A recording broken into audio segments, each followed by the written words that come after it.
The call is upon me, and I hope it is upon you. I am thrilled to be here making this YouTube video for you. Yes, it has been a long time coming. However, it's also being released a little sooner than I anticipated. That's okay. We're going to get to why in a moment. First, let me introduce myself. My name is Grace. This is my first video. Welcome to my channel. You will see in the description below, I have provided 2 links for my website. One is for the site itself. The other is for a PDF that I would love for you to download. It was actually a free download for me that the universe gave me. That's right. My story today is sharing with you how I basically found my calling in life when I was just a little girl. And I ran away from the responsibility that was way too big. And here I am. So this is a bit about how that happened, what I learned from it, and then how I got back into alignment. The website and the PDF are the first creations that I created after I got back into alignment. So please go check it out. I hope you like it. There will be more coming.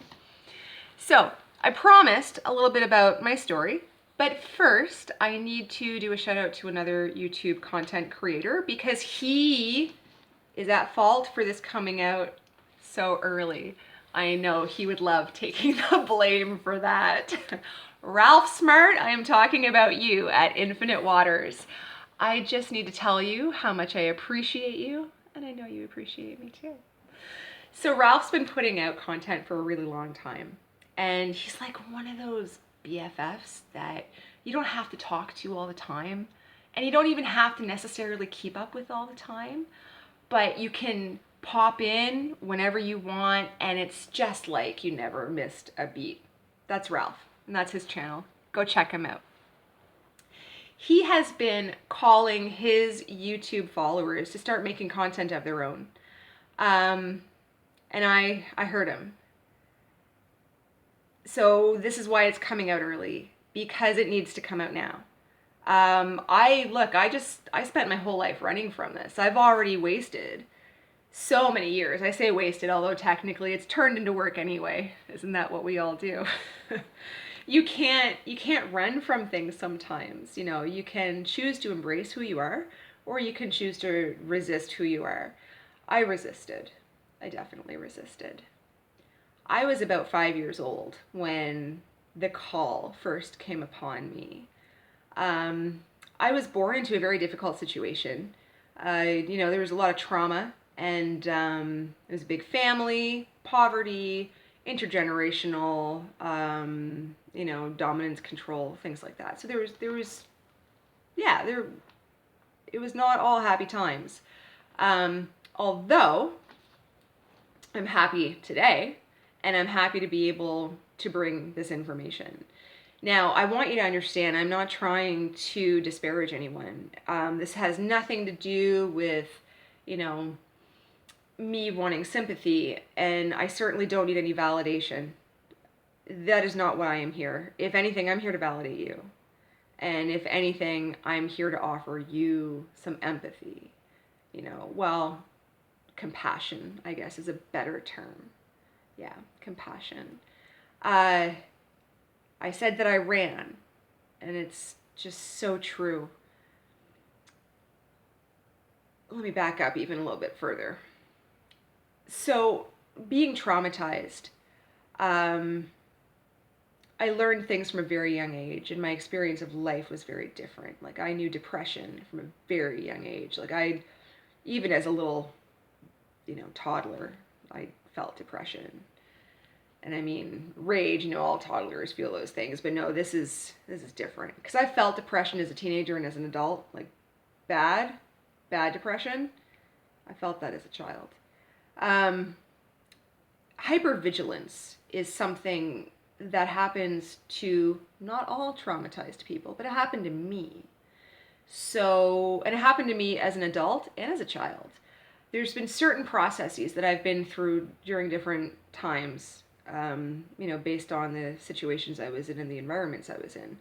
And of course, wanting to know more, wanting to overcome, wanting to grow past, and just that burning desire to know. I became very observant and astute, and I just did the work. Boy, I've done a lot of work. I've just done a lot of work. And it is hard. It's so worth it. And it's been the best work ever. You know, today I can look and I can pinpoint certain things on my life map that I would like to have. But I also know there are things on my life map that I have that others don't. And it's not to say, once again, nothing to hold over someone. Nothing like that.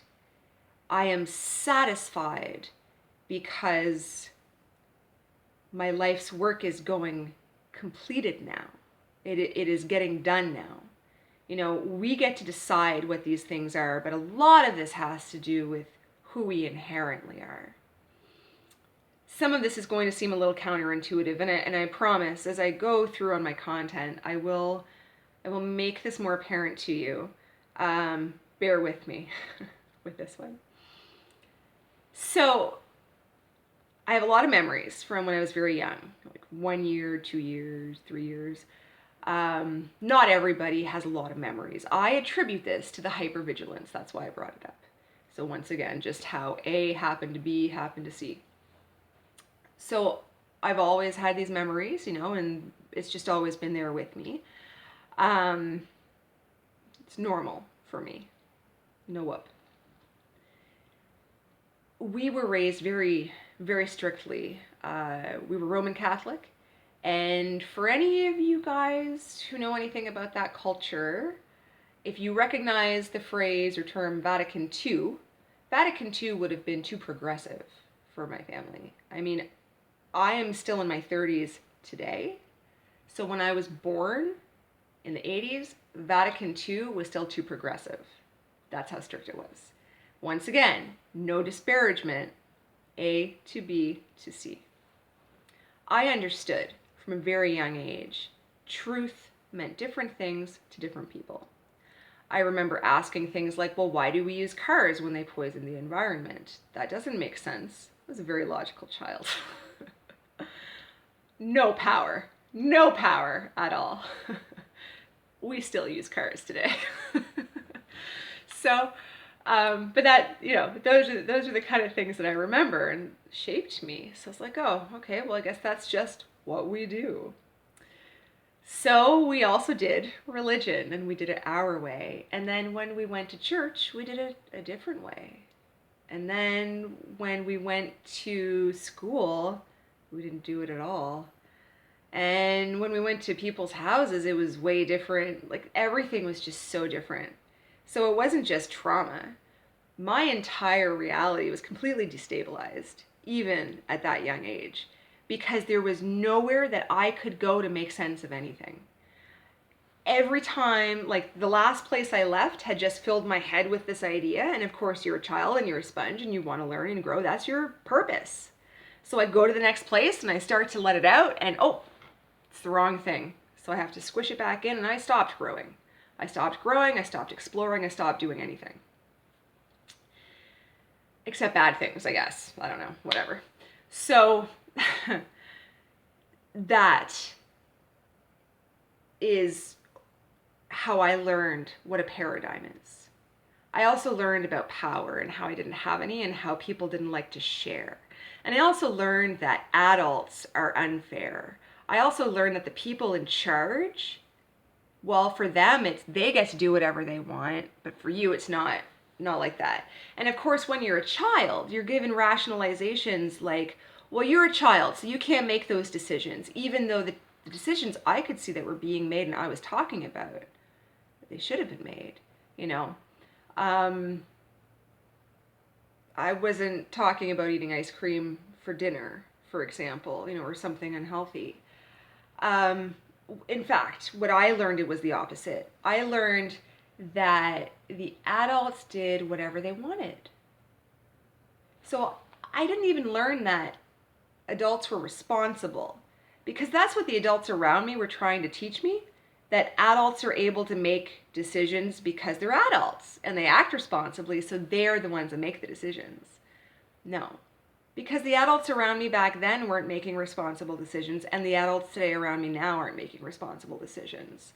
So I was fed a lie, a false narrative. It's an intergenerational narrative. So it's not to say that my parents were, purposefully misleading me. It's the same lie that they were told. They were told, these decisions are being made because we're the adults and you're the children. So when you grow up, you just naturally shift into that power structure of, well, I'm the adult now, and now I get to do what I want. It's almost like creating this space, this landing space for that to happen. When we stay community focused or responsibility focused or, ethically focused, that is where our focus lies. When we focus on, oh, I'm able to make the decision or not, well, then it doesn't matter what decision you're making. It's a very important piece. It's not part of the story, but it's definitely part of the lesson. That's what I learned. So I didn't know the word paradigm. I didn't know what it meant, although I did understand the concept. And I already understood from such a young age what havoc it was wreaking on my life. I mean, I couldn't even watch the same television shows that my little friends were watching. I couldn't bond with them. I couldn't play with them properly. I couldn't do anything because those are evil. And evil children watch those things. And that meant my friends were evil. So, once again, just context. This is where I was when one day my reality fell apart. I mean, my reality was already destabilized based on that. But now something new happened. The wall fell away beside me. And I don't mean like, there was a wrecking ball and the wall fell away beside me. I mean, I was sitting there and literally the wall dissolved beside me. There was just part of the wall that dissolved. There was a nice little bubble right here where I was, here on the side of me. And in the bubble, it was kind of shimmery and ethereal, and in the bubble, it was very obvious. There was no outside the house there. There was no tree and bush that should have been there. It was a whole other window, a whole other area, like another dimension. And I'm sure if I had stuck my head in or my hand, I probably could have explored. There were beings, 4 or 5 beings there. And they were communicating with me directly. Not want, like this, but more so in my head. It was almost like a bleeding sound wave, or like a cloud of vibrational information that I was able to extrapolate from. I was picking out and understanding the embedded information, but they weren't necessarily speaking a language like this, or even speaking one at a time. It was very dreamlike. It's very cool. I was terrified. Viscerally, just took over my whole body, and I was so resistant. And I mean, I've been through enough trauma to know what that's like. But this was definitely one of the first times. And I'm sitting there and I'm just trying so hard not to look, and I can't even look again. And I'm just ignoring it, and they're trying to convince me that they're not even trying to convince me. I need to say this right. It was very obvious that there was an agreement that they were laying on the table for me, and it was a two-way street. They wanted to help me, but they also wanted me to help them. It was obvious it was going to be a symbiosis, and that we would both benefit from it. It was also very obvious to me that they would never force my hand. They would never force me to do anything I was uncomfortable with. They weren't even trying to manipulate me. They didn't even want to sell it to me, because that would not involve my free will. So that was made perfectly clear. I'm a 5-year-old girl who can barely navigate, these multiple realities around her, let alone this. But I definitely understood that, 100%. I wasn't having any of it though. I wanted to be forgotten. My life was hard enough as it was, and I was terrified. Not only that, but I had been convinced that if it didn't look like the white male Jesus, it was the devil. So multiple entities and this shimmery window, there was no way I could accept it. I ignored it. It eventually went away. I went on with my life. They came back. The next time, though, they didn't do it this way. They left my reality intact. Looking back, it's very clever, and I'm very impressed now. They used my religious iconography, and they left the reality intact so that they were able to reach through to me in a different way. But obviously, I don't know if the first one, who knows? I rejected the second one too. It was a statue of the Blessed Virgin, and she was bowing down to me, and then she was bowing down to everybody else. But that night, I woke up in the middle of the night. I was wide awake and alert to this statue bowing. It was very intentional, obviously. But it was a special night. It was, Saturday night. We had been watching a late night movie. I'm the youngest, and I fell asleep first. So I'm also waking up, but all my sisters are around me, and I don't want to wake them up. I'm terrified. I'm the most vulnerable. I'm already scared. I just don't want these problems. And now this statue is bowing to me. How am I going to tell my parents? And my parents certainly don't think the Virgin Mary would ever appear to me. So that would just be more problems for me. So different this time, though. I tried to negotiate with the statue. I tried to find out more. I was like, well, why? Why should I? What's going to happen? What if they wake up? I didn't want my family to wake up. I didn't want that to happen. But the statue, the entities, whatever, at least this time they knew if they came to me this way, it gave me a reason to accept it. And I still rejected it. So that was the last time I ever saw anything like that. Every now and then I'll see like different things, but not that obvious. I have been spoken to, but not like that either. I literally have tried to run away from this my whole life. I was called when I was a little girl. That is what you call the call. It is a calling. And I ran away from the responsibility because I just didn't know any better, really. And I think things got worse for me because of it. Not as punishment. Nothing like that. The universe is really not vengeful. Even cause and effect is a little suspect when you look at other things. But the resistance, I resisted myself. And so you take yourself with you wherever you go. So of course, everything that came after was more difficult than it had to be. Not only that, but I can't stop being who I am, and I want to help people. So I found what was really interesting. I can say it's interesting today, although tragic during the time. It didn't have to be like that at all. And me running away from it made it worse. And when I tried to help people, I wasn't helping them the way I was meant to help them. This is what I was meant to do. I was meant to accept the help of those beings, and I was meant to help them. And if you're anything like me or Ralph or any of these other people out here that are experiencing all kinds of things still to this day that we know are real, that science is even proving. I wouldn't even talk about this stuff before. And even if you go to my website, you won't see any of this on the website. I made that website nice and safe. The PDF, nice and safe. I never planned on talking about any of this stuff. But I realized it would come full circle again.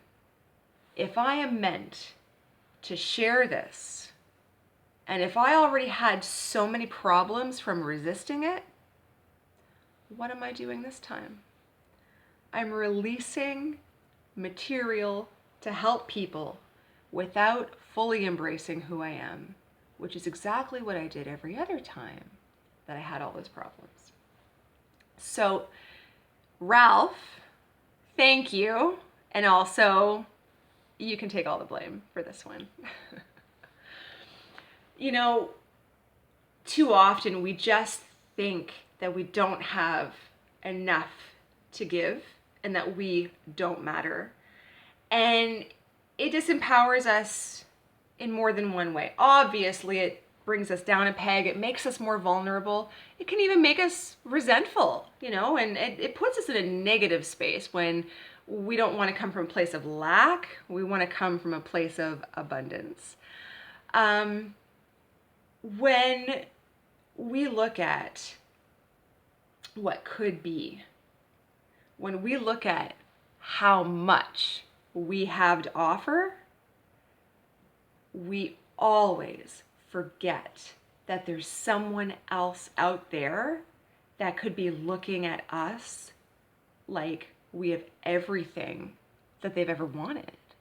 It doesn't make us a savior or a hero, but because I don't want to put someone on a pedestal only to have them fall. That's cruel too. But